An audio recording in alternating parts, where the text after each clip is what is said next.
বিসমিল্লাহির রহমানির রহিম। সম্মানিত দেশবাসী, দর্শক শ্রোতা, আসসালামু আলাইকুম। আশা করি সকলে ভালো আছেন। ডাকসু নির্বাচন হয়ে গেল অত্যন্ত সফলতার সাথে, এবং যাদেরকে কোণঠাসা করে রাখা হয়েছিল, যাদের বাক শক্তি রুদ্ধ করা হয়েছিল, স্বাধীনতার ৫৪ বছর পর আজ তারা নিরঙ্কুশ সফলতা লাভ করেছে। এটা আল্লাহর অশেষ মেহরবানি ছাড়া আর কিছু না। ডাকসু ঢাকা বিশ্ববিদ্যালয় অত্যন্ত মেধাবী ছাত্রছাত্রী, তারা নিশ্চয়ই কোনো দলে নয়। দলের ছাত্রছাত্রী খুব কম।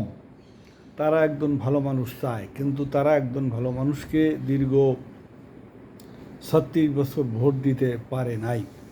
এবছর ঢাকা বিশ্ববিদ্যালয়ের মেধাবী ছেলেমেয়েদেরকে তাদের পছন্দসই প্রার্থীকে ভোট দিতে পেরেছে। আল্লাহ পাকের দরবারে শুকরিয়া।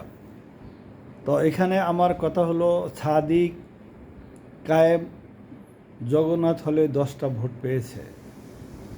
জগন্নাথ হলে 10টা ভোট পেয়েছে, এবং জিয়াউর রহমান হলে, জিয়া হলে সাদিক কায়েম অনেক ভোট বেশি পেয়েছে, এবং আবিদ খান পেয়েছে তার 1/3। এটাই কি বোঝায়? এটাই কি বোঝায়? ওখানে তো জিয়ার সৈনিক আছে, জিয়ার সৈনিকরাও হলেও তারা একজন ভালো মানুষ চায়।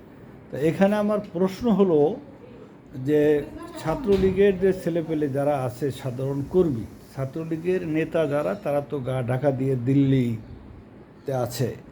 আর যারা সাধারণ কর্মী এই ছাত্রলীগের, তারা কোথায় ভোট দিয়েছে? ভোটের যে সংখ্যা, সেই অনুপাতে বোঝা যায় তারাও সাদিক কায়েমকে ভোট দিয়েছে। সবচেয়ে একটা মজার বিষয় হলো এই, অনেক সাংবাদিক ঢাকা বিশ্ববিদ্যালয়ের অনেক ছেলে মেয়েকে জিজ্ঞাসা করছে ডাকসুর ফুল মিনিংটা কি, এব্রিভিশনটা কি? DUCSU, ডিতে কি, ইউতে কি, সিতে কি, তারপরে এসে কি, তারপরে ইউতে কি, এটা জিজ্ঞাসা করায় আল্লাহ পাকের রহমতে অনেক ছেলে মেয়ে বলতে পারে নাই। কারণটা কি?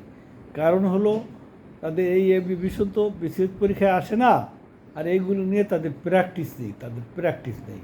আর সবচেয়ে মজার বিষয় হলো, একটি মেয়ে, অত্যন্ত মেধাবী মেয়ে, অত্যন্ত ভালো একটা মেয়ে, সেই মেয়ে নিজে থেকে বলতেছে ডাকসু সম্পর্কে আমার ধারণা ছিল এটা একটা ক্যান্টিন। ডাকসু মানে ক্যান্টিন, এখানে সবাই আইসে আড্ডা দেয়, চা নাস্তা খায়, কফি খায়। এই হলো পরিস্থিতি। তা আমরা যখন ঢাকা বিশ্ববিদ্যালয়ে পড়ি, তখন থেকেই আমরা DUCSU, Dhaka university central students union, Dhaka university central students union, এইগুলো তো সেই আমরা ঢাকা বিশ্ববিদ্যালয়ে ভর্তির আগেই আমরা এগুলো মুখস্থ করে ফেলছি।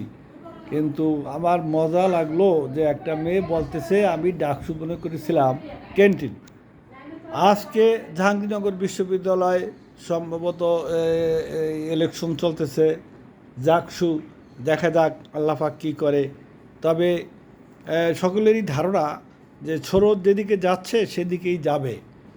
জাতীয় নির্বাচনও কি সেই শিবিরের যে মূল রাজনৈতিক দল জামাত, তারাও কি এরকম বিপুল ভোটে নিরঙ্কুশ সংখ্যা লাভ করবে? আপনাদের কি মনে হয়? ধন্যবাদ। আসসালামু আলাইকুম।